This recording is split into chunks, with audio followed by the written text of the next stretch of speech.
Muy buenos días a todos.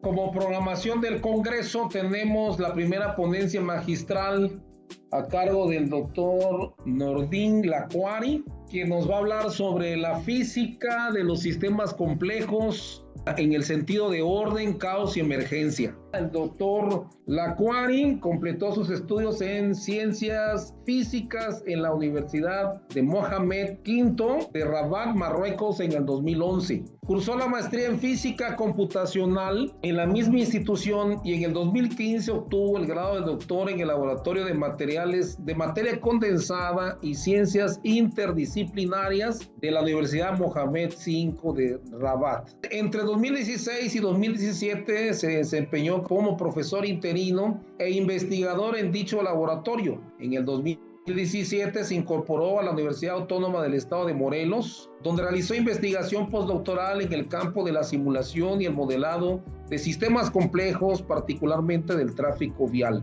En el 2018 se integró al Instituto Nacional de Astrofísica, Óptica y Electrónica, INAOE, en Puebla, como catedrático del CECITI, donde inició investigación en cómputo distribuido, modelado y simulación de fenómenos de masas en entornos urbanos.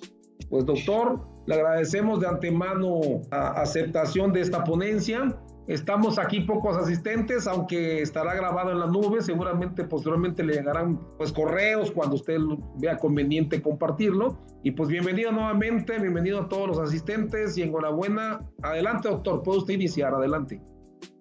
Pues buenos días a todos. Hoy voy a hablar sobre la física de los sistemas complejos. Entonces vamos a hablar sobre el orden, el chaos y también cómo se llama el fenómeno de emergencia. Pero primero debemos como saber qué es un sistema complejo. La verdad es que la definición de un sistema complejo, todavía la verdad no tenemos una definición que dice que eso es un sistema complejo.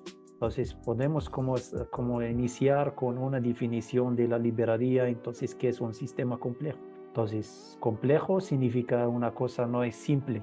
Entonces podemos decir que es una cosa no es simple, entonces es el sinónimo de una cosa compleja, ¿no? Y aquí más o menos podemos ver una carta de la ciencia de complejidad. Entonces, más o menos la evolución de la ciencia de complejidad. ¿De qué es la ciencia de complejidad? Es la ciencia que se dedica a estudiar los sistemas complejos. Podemos decir que no tenemos la verdad una definición propia de un sistema complejo, y siempre cuando no tenemos una definición de un término, entonces siempre vamos como ver la imagen del el elefante, el paradoxo del elefante y los ciegos. Entonces tenemos personas ciegas, entonces están tocando el elefante para descubrir qué es eso. Y cada persona de su punto de vista puede decir que el elefante en una cosa, por ejemplo, lo que toca como se llama los pies puede decir que es un árbol, lo que toca como se llama de atrás del elefante puede decir que es un serpiente, hay otros que pueden decir que es una pared. Entonces tenemos como estos términos diferentes, cada uno tiene su punto de vista y cada uno tiene su definición propia de un sistema complejo. Pero para nosotros no podemos como decir que no vamos a tener una definición, pero vamos a hacer una definición propia. Pero debido a que en la literatura la verdad no existe un libro, un book que tiene todos los principios de los sistemas complejos. ¿Por qué? Primero, los sistemas complejos son un sistema interdisciplinario. Podemos ver la carta de un sistema complejo, es como el corazón de todo eso. Entonces tenemos la ciencia de redes, la ciencia de los sistemas no lineal, el game theory, la detección de patrones, algoritmos evolutivos, la teoría de los sistemas, etc. Entonces tenemos variedad de cosas que todas están adentro de un sistema complejo.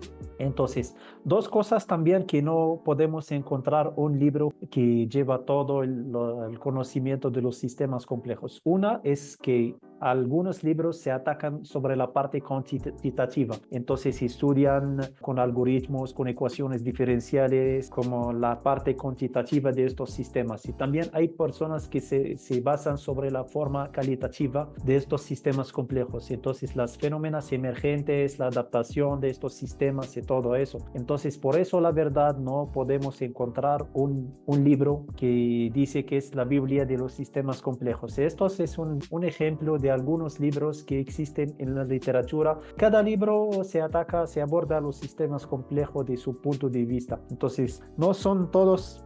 Tiene como cada uno, por ejemplo, su punto de vista. Por ejemplo, los biológicos entonces abordan los sistemas complejos de su punto de vista. Los físicos adoptan como los sistemas complejos de su punto de vista. Pero para nosotros no vamos a quedar así y no tener como una definición propia. Entonces, para saber una definición propia debemos primero podemos saber la definición debido a las características o la propiedad de un sistema complejo. Las propiedades de un sistema complejo, cuando hablamos sobre un sistema, entonces es un conjunto de partículas o de agentes, está en interacciones. Entonces podemos tener un conjunto, un grupo de cosas y no significa nada más que están así, deben estar en interacción.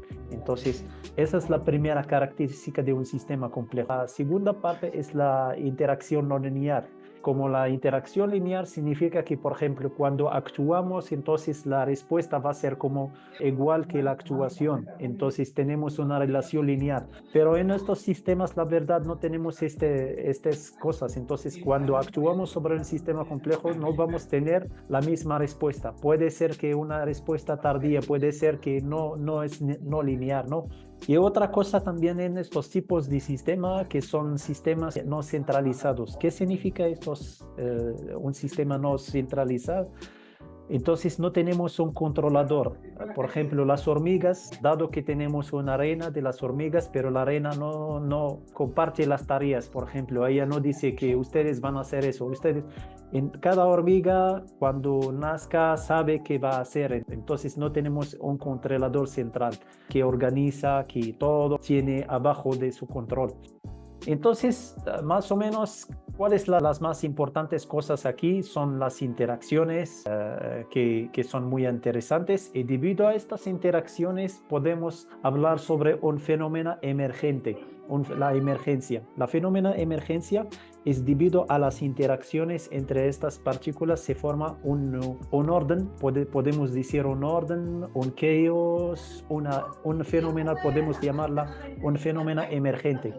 Por ejemplo, como las neuronas están en interacciones entre sí, y debido a estas interacciones entre estas neuronas se forma, por ejemplo, una cosa en el cerebro, una idea, una cosa. Entonces, y cada persona tiene una idea. El conjunto de las interacciones entre estas ideas se forma una sociedad. Entonces, la fenómeno emergente de esto es como podemos decir la sociedad, etcétera.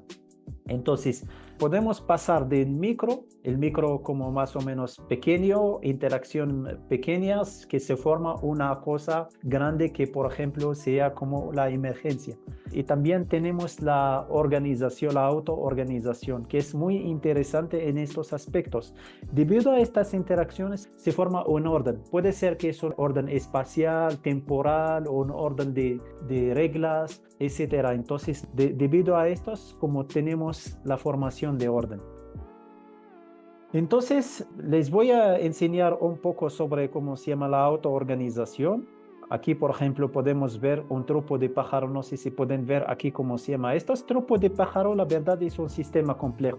Entonces, debido a la interacción entre los pájaros, cada pájaro nada más mide sus vecinos. Y no tenemos un controlador central, un pájaro que dice que es el maestro, sígame, ¿no? Entonces, cada pájaro nada más como mueve debido a las interacciones, cercanía, y se forma todo eso, se forma un orden global. Y también podemos verlo en, ¿cómo se llama?, en la parte del tráfico, más o menos. Aquí, por ejemplo, les voy a enseñar una intersección que la verdad no lleva. Aquí no tenemos ni policía, ni semáforo, ni nada. Y ni también, como se llama, una glorieta ni nada. Entonces el orden se forma espontáneos. Entonces ya sabemos que, por ejemplo, lo que pasan ya tienen coraje, entonces deben, como se llama, respetar una distancia de seguridad. Los peatones también cruzan. Entonces se forma este orden espontáneo. Y también en estos tipos de sistema tenemos una cosa muy interesante que se llama la adaptación. Entonces, la adaptación de estos sistemas, como cada sistema se adapta en su ambiente. Por ejemplo, podemos ver la diferencia entre los elefantes de Asia y los elefantes de África. Los elefantes de África son muy grandes, como tienen más poder también debido a los predadores que existen en el área, debido a la abundancia de la comida y todo eso, ¿no? Y también que estos sistemas son sistemas evolutivos, que son sistemas dinámicas, y luego como vamos a explicar eso de la parte de dinámica más profundo, pero que son sistemas dinámicos. Entonces, en global podemos decir un sistema complejo, podemos decir como su definición es un red de cosas, está en interacciones de manera no lineal. Entonces, así más o menos podemos decir que la definición de un sistema, que también tiene como la parte de emergencia, y también como viene también la parte de la autoorganización. Entonces, eso podemos como meterlo como nuestra definición propia, ¿no? Y podemos verlo en los sistemas, hay muchos ejemplos en la parte biológica, por ejemplo, las hormigas, los pájaros, las abejas, las bacterias, son sistemas como complejos. También la parte de, por ejemplo, el tráfico es un sistema complejo, por ejemplo, los aviones que hacen como más o menos algunas cosas en el aire, así como estos tipos de aviones son sistemas complejos. Entonces podemos ver que tenemos diferentes tipos de sistemas complejos. Y ahora vamos a pasar que una parte muy importante cuando queremos estudiar los sistemas complejos, que es la ciencia de redes. Para entender un sistema complejo debemos saber las interacciones entre las partículas. Le estoy llamando partículas, pero también podemos llamarlo agentes cuando tenemos un grado de inteligencia, un grado que se llama de libertad, podemos llamarlo agentes, pero cuando hablamos sobre partículas, entonces más o menos las interacciones son muy sencillas. Entonces, en global, ¿qué podemos hacer con ciencia de redes? Podemos estudiar cómo funciona, como por ejemplo, si quitamos algunas partes de estas redes, si el sistema va a quedar el mismo, se va a formar otro desarrollo del sistema con el tiempo. Para estudiar eso, podemos llamar como la ciencia de eso, la ciencia de redes. Entonces, la ciencia de redes es las aplicaciones, pero si queremos trabajar sobre la parte matemática de las cosas, entonces vamos a estudiar la teoría de grafos. Entonces, red es un grafo. Cuando hablamos sobre nodo, entonces podemos llamarlo en la teoría de grafo vértice. Y link son los edge. Entonces, más o menos esos son los términos que usamos para estudiar los sistemas complejos y específicamente la ciencia de redes. Y aquí, como podemos encontrar diferentes tipos de redes en la vida, ¿no? Entonces el internet, los grids de electricidad, etcétera. Hay muchos tipos que existen. Y como mencionamos en el principio que estos sistemas son sistemas dinámicos. Entonces, para estudiar la dinámica, podemos estudiarla de dos formas, dependiendo del tiempo, cómo evoluciona. Entonces, dinámico significa que tenemos un movimiento o un cambio en el tiempo. Entonces, podemos estudiarlo de parte como vamos a tomar el tiempo de forma discreta y podemos como estudiarlo como tomamos el tiempo de forma continua. Entonces, al momento de estudiarlo de forma discreta, entonces vamos a llamar a las ecuaciones, ¿cómo se llama? A estos tipos de ecuaciones. Luego les voy a explicar sobre estos tipos. Y también si estamos hablando sobre tiempo continuo, entonces vamos a usar las ecuaciones diferenciales. Existen diferentes tipos de dinámica, por ejemplo, la dinámica de flujo, la dinámica de flujo peatonal, también como la dinámica de población. Y de ahí vamos como parar un par de láminas para explicar unas cosas muy interesantes en este tipo. Entonces, luego, para estudiar la dinámica, podemos estudiar también la parte de espacio de fases. Entonces, el espacio de fase que nos dan es un espacio bidimensional que nos da donde tenemos como puntos de convergencias y puntos de divergencias. Entonces, por ejemplo, si tenemos un ejemplo muy sencillo de un balón que sube, entonces más o menos tenemos dos puntos de convergencia. El punto de convergencia estable, entonces podemos llamarlo atractor, son como se llama cuando tenemos el balón se queda en el piso. Entonces tenemos una estabilidad ahí, la velocidad va a ser cero y la posición va a ser cero.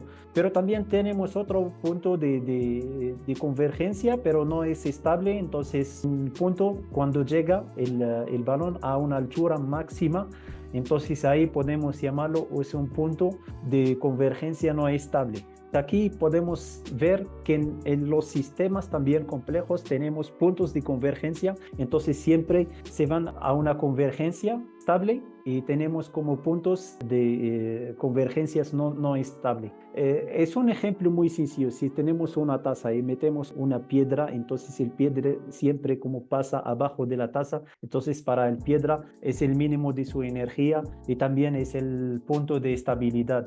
Y también en los sistemas complejos buscan hacer eso. Entonces siempre como buscar como minimizar la energía, estar en un equilibrio. Entonces, sobre la parte de tiempo discreto, como mencionamos, entonces la dinámica se hace con tiempo discreto, entonces podemos llamar a estos tipos de sistemas iterativos. Un ejemplo muy sencillo de los sistemas iterativos, por ejemplo, la población de los conejos, más o menos. Entonces, la población de los conejos con el tiempo puede ser meses o puede ser años, entonces tenemos la multiplicación, entonces tenemos como la tasa, entonces se multiplica para 2. Entonces, con estos tipos de sistemas tenemos un sistema iterativo, entonces la población en el caso inicial está así, entonces cada vez como se multiplica para 2, entonces tenemos una subida exponencial del número de los conejos. Pero en estos tipos de sistema, la verdad, no siempre tenemos otras cosas. Los conejos no van a subir hasta el infinito. Tenemos que hacer un cambio para que podamos tomar en cuenta los conejos que mueren, los conejos que se enferman, los conejos. Entonces, después de hacer muchos cambios, entonces vamos a pasar a otro término que se llama la mapa logística. Entonces, ¿qué significa la mapa logística? O es como se llama logística growth. Entonces, no siempre va a ser así como se llama un growth lineal, pero se va a hacer como vamos a llegar a un máximo, entonces ese es el máximo, entonces se va a quedar así como más o menos. En el principio tenemos un growth exponencial, pero luego tenemos un punto de estabilidad. Entonces, después de cambiar todo eso, al final vamos a tener como se llama una mapa logística de esta forma. Entonces, después de hacer un cambio de parámetros, entonces vamos a tener un sistema que debido a reglas simples, reglas como más o menos podemos decir reglas sencillas, podemos llegar a un mundo caótico. Entonces, dependiendo del R que tiene que ver con la tasa de creación y la tasa de pérdida, entonces si tenemos un R menor a un valor, entonces tenemos el sistema se converge a un solo valor. Pero si está entre un valor, entonces tenemos que se converge en dos valores. Si está más grande que estos dos valores, entonces tenemos que converger en 4 valores. Pero si está por ahí, entonces tenemos un sistema caótico que entonces debido a reglas muy sencillas podemos lograr llegar a un sistema caótico. Dicho, este tipo de sistema que dado que son muy sencillos, pero podemos usarlo como generador de valores aleatorios en la parte de computación. Entonces ya sabemos cómo se puede generar valores aleatorios y también cómo podemos llegar de una cosa determinística sencilla a una cosa de caótica con la mapa logística y estudiamos cómo es la evolución de los sistemas debido al tiempo discreto. Pero ahora si queremos ver si el tiempo no es discreto, entonces vamos a usar las ecuaciones diferenciales. Entonces una ecuación diferencial más o menos es como la variación del tiempo, pero de forma continua, ¿no?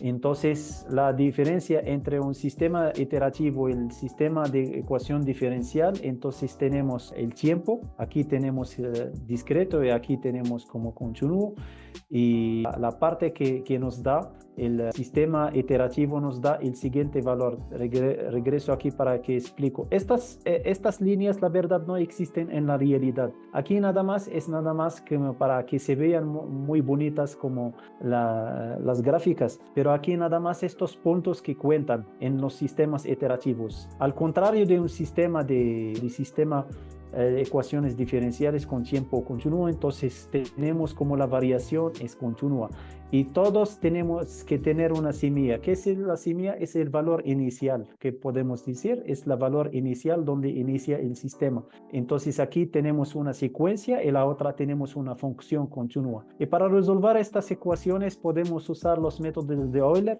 que son métodos muy potentes que se usan para como resolver ecuaciones diferenciales de forma numérica. También podemos usar como trabajar como resolver estas ecuaciones de forma analítica, pero la verdad a veces tenemos algunas ecuaciones que son muy difíciles de resolverlo de manera analítica, entonces usamos métodos numéricos como el método de Euler.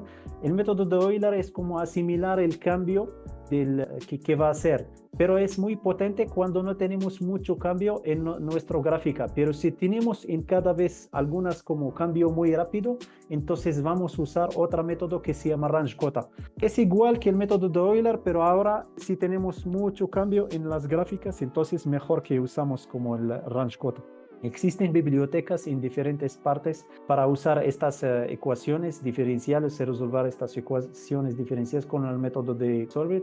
Y también como ODE 45 en MATLAB, hay muchas bibliotecas que podemos usar range cotta y también el método de Euler, ¿no? Y aquí llegamos a la parte también que es más interesante en estos sistemas, es la autoorganización. La autoorganización debido a qué?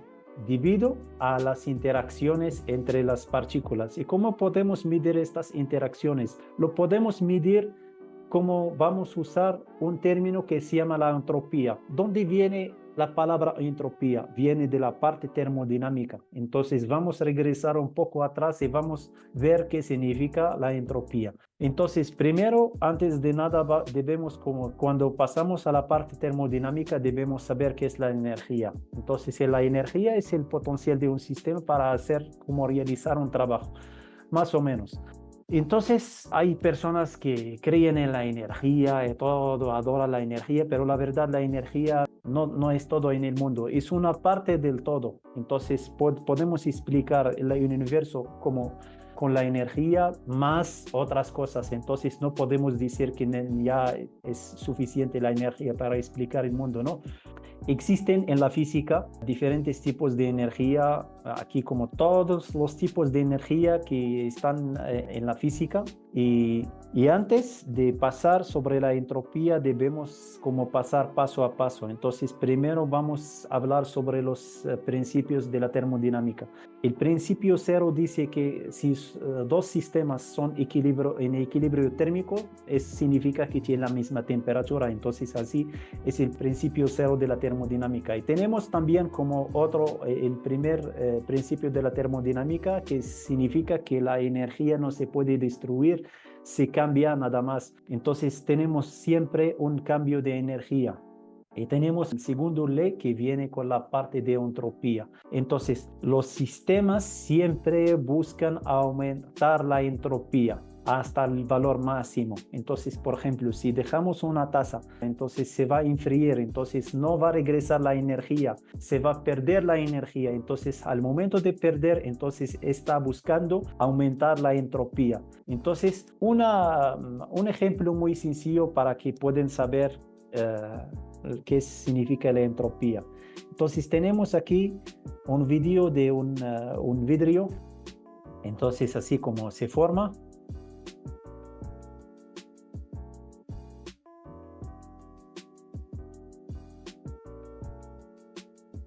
Entonces, si les digo que este video es real, nadie me va a creer, te pueden decir, no, no se puede, es al inverso.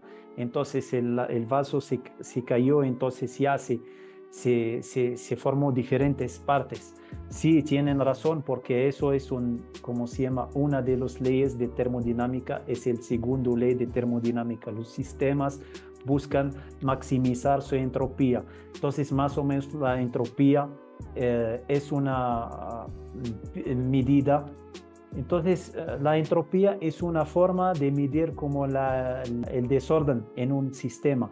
Y ahí también de este vídeo podemos ver que la dirección del tiempo siempre busca a maximizar la entropía. Entonces, es imposible regresar la entropía, así como se llama esta pérdida, le podemos regresar a un sistema. Entonces, cuando se cayó como se llama, vaso, entonces tenemos como diferentes partes, y por eso no se puede como hablar sobre máquinas de movimiento eterno en energía infinita, y también no, la dirección del tiempo siempre se va en la parte cuando maximiza la entropía. Entonces, más o menos esa es la parte de entropía que nos puede decir que los sistemas buscan a maximizar su entropía.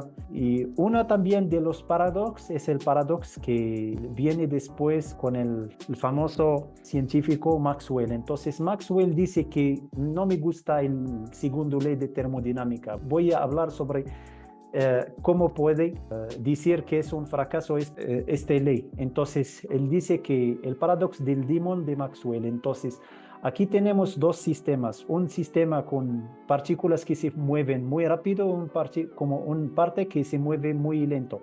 Entonces, al momento de abrirlo, entonces, ¿qué va a pasar? En la parte normal, entonces vamos a tener un equilibrio, vamos a tener muchos diferentes como microestados. Microestado, entonces podemos hablar sobre partículas con velocidad alta, partículas con velocidad muy lenta. Entonces vamos a tener un sistema que tiene diferentes partículas con diferentes velocidades. Entonces tenemos una entropía maximizada. Para él dice que voy a poner un demon, una persona. Entonces esta persona al momento de acercar, entonces va a abrir la puerta y al final va a conservar el orden de termodinámica, que al final iniciamos con partículas muy rápidas de este lado, del lado B y A muy lenta, pero al momento de cada vez abra, entonces al final va a tener como se llama, el B va a ser con todo lleno de bajas velocidades y B todo lleno de partículas alta velocidad. Entonces para él dice que entonces eso significa que ya el segundo ley de termodinámica es un fracaso. Pero luego llegaron otros científicos y de ahí inicia la palabra bits. Entonces, para ellos inicia la parte de bits. ¿Qué significa un bit? Entonces, para Salazar, que viene después, dice que cuando te van a poner una persona allá, entonces esta persona, el equilibrio que va, como se llama la entropía, se va a pasar como su decisión. Entonces, pasar de cómo va a tomar la decisión. Entonces, para él está midiendo si está lenta o alta, entonces él está gastando esta energía que el sistema debe gastar. Entonces, eso significa que tenemos este equilibrio. Y de ahí viene la palabra de bits. Entonces, la bit de información. Eso es Salazar es el primero que pone este término, es la cantidad de información necesaria para responder una pregunta, si es lento o rápido, sí o no. Entonces, la ley de termodinámica según todavía existe, no se puede fracasar sobre este paradoxo. Entonces, aquí vamos a hablar sobre la entropía termodinámica y la entropía de física y estadística. Entonces, son iguales más o menos, pero una podemos decir que es como se llama pérdida de calor, significa desorden, pero Boltzmann dice que esta entropía es el número de microestado. El número de microestados significa que si tenemos un desorden, significa que tenemos diferentes números de microestados. Para explicar los microestados muy rápido, por ejemplo, los microestados como ganadores, entonces si tenemos una fruta de cada, entonces casi como vamos a tener como por ejemplo, entonces tenemos, eso por ejemplo es un ejemplo de un microestado. Entonces tenemos limón, manzana, cereza. Pero si el conjunto de microestado ganador, entonces debemos tener manzana, manzana, manzana, o limón, limón, limón. Entonces, y todo eso, todo este conjunto se llama el macroestado. Entonces, si tenemos muchos microestados, significa que tenemos una entropía grande, significa que tenemos un desorden grande, ¿no? Otra cosa que luego le vamos a discutir después es la entropía de Shannon, que también viene de estos tipos de entropía. Y dicho Shannon como usó la entropía para medir como el contenido de información. Para, por ejemplo, un niño de 1 año habla con su abuela, el contenido de información para la abuela entonces es 0. ¿Por qué? Porque el niño nada más dice da, da, da, da, entonces la abuela sabe qué va a decir después. Y si tenemos como por ejemplo un niño de 3 años que tiene como 500 palabras, entonces el contenido de información para la abuela es muy grande. Entonces más o menos va a tener, es diferente de 0 bit.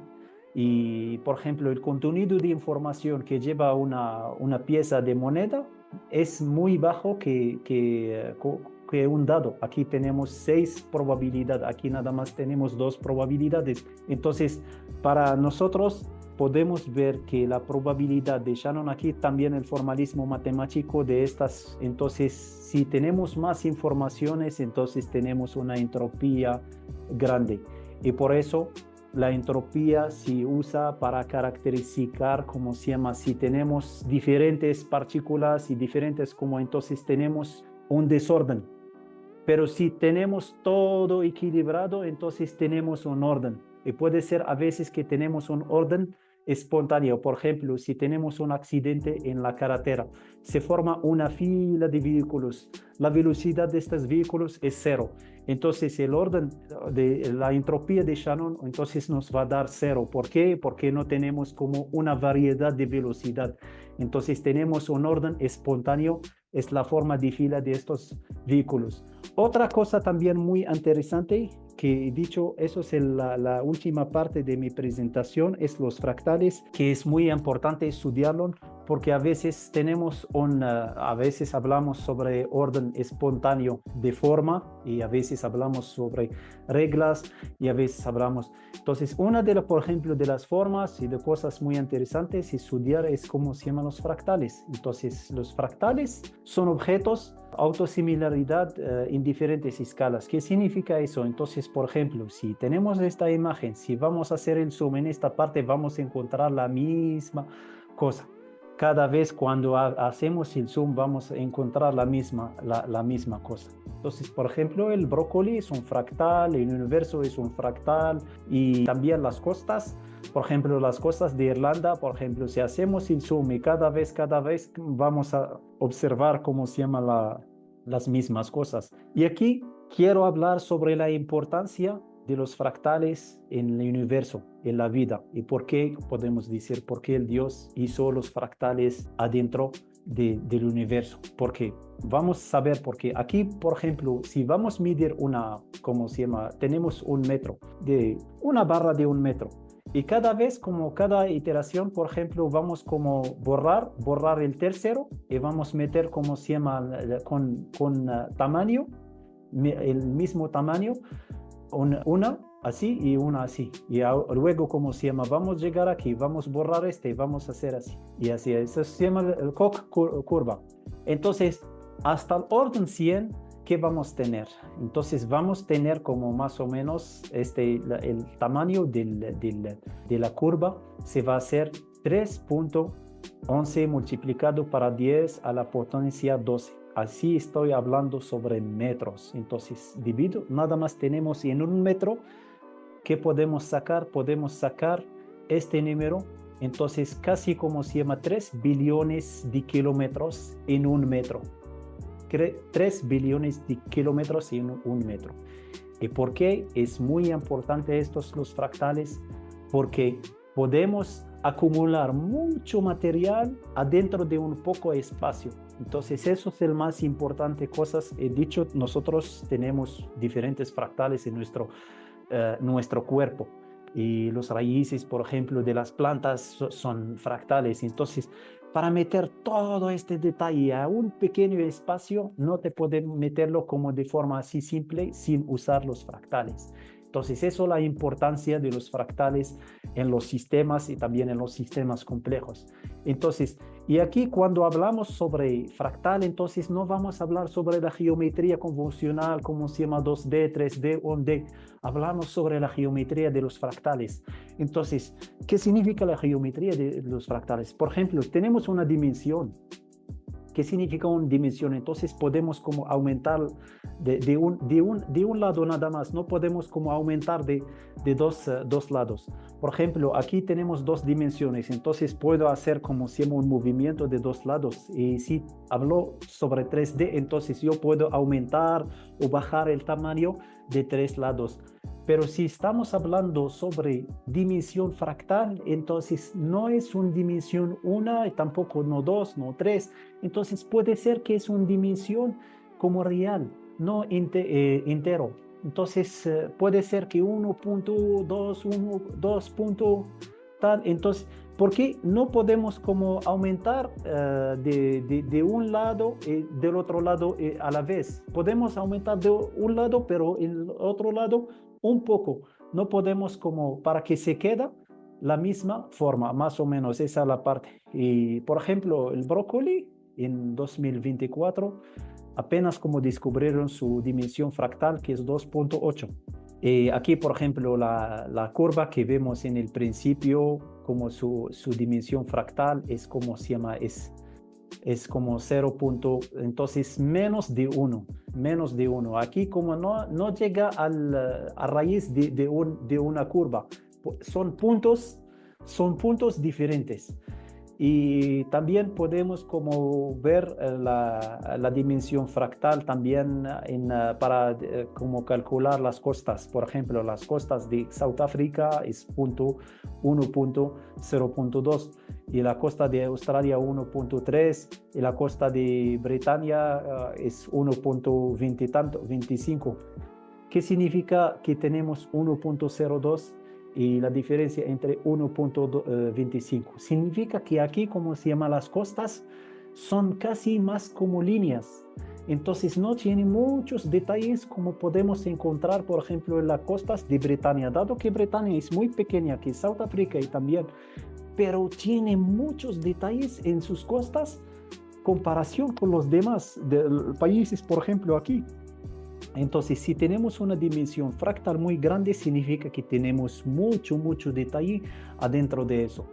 Entonces, la parte que hablamos a rato es que la autosimilaridad es una característica fundamental de los sistemas complejos.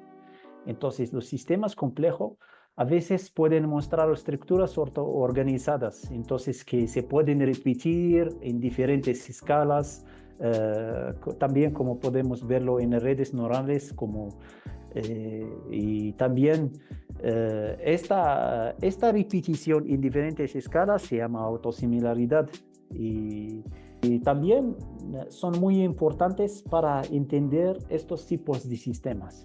Y aquí son algunas referencias como libros que son muy interesantes. Esos libros más o menos hacen una divulgación de los sistemas complejos y pueden iniciar a leerlo sin que tener un conocimiento previo sobre los sistemas complejos. Y gracias a ustedes, y no sé si tienen otras preguntas o dudas, y aquí es mis contactos, si quieren también inscribirme o cualquier cosa, estoy a sus órdenes.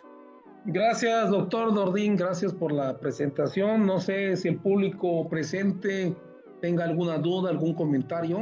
Está el doctor aquí para respondernos. Tenemos 10 minutos para este ejercicio. Esta física de sistemas complejos puede ser usado en cualquier área, como biomédica, como mecatrónica, como electrónica. Sí, claro, es que sí, sobre todo Por ejemplo, podemos usar diferentes términos. Déjame, como se llama, enseñarle algunas como láminas que pasé muy rápido. Por ejemplo, la parte de entropía, por ejemplo, podemos usarla para descubrir cuál, por ejemplo, si tenemos un sistema, si queremos saber si tenemos un orden global, entonces podemos usar la entropía. Entonces, entropía de Shannon, por ejemplo, si tenemos un orden global, entonces tenemos una correlación más o menos como grande, entonces ya todo el sistema actúa como unido. Pero si tenemos como la coexistencia de dos partes, un sistema, por ejemplo, podemos hablar sobre un ejemplo muy simple, es el tráfico. Entonces, si tenemos coexistencia de dos fases, una parte de vehículos con alta velocidad y unas partes como con velocidades pequeñas. Entonces, la coexistencia entonces nos va a dar, como se llama, una entropía grande.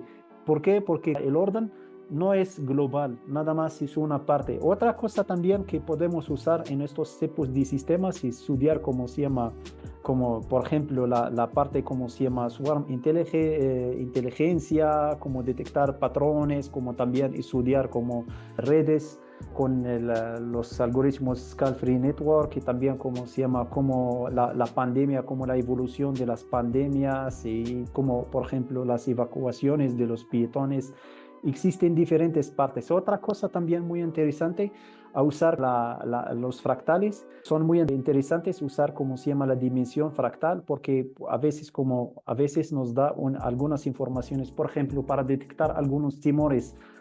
Entonces podemos calcular la dimensión fractal de los tumores y como las células benignas y las células malignas. Las células malignas tienen como una dimensión fractal diferente de los demás como células benignas. Entonces podemos hacer una clasificación usando estas cosas. Y dicho, tenemos un proyecto que todavía estamos abordando sobre cómo usar dimensiones fractal en detecciones de cáncer de linfoma.